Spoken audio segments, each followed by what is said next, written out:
Stitch markers come in different sizes and shapes. This type is among the most common.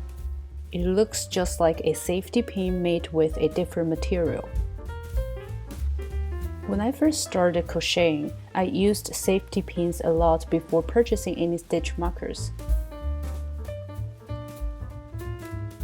This type here is less commonly seen, but the functionality is the same as other ones.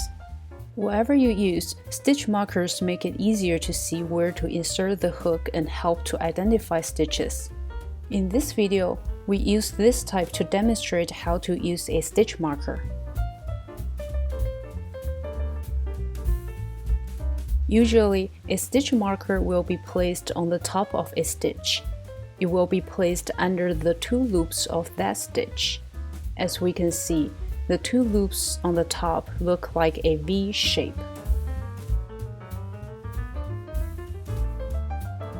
We can also place the stitch marker under just one loop. This really depends on your preference, as long as you know what stitch is marked with that stitch marker.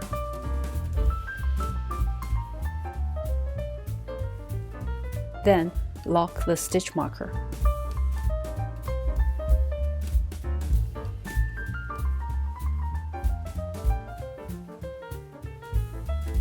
When working with a shorter stitch, we can place the stitch marker under the V shape as well.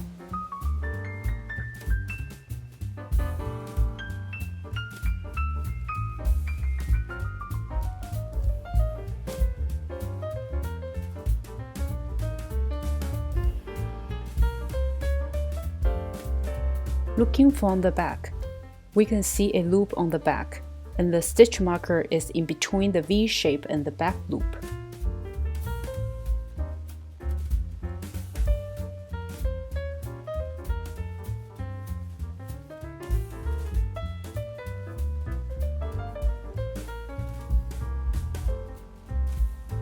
Also, we can put the stitch marker just in one loop of the V shape.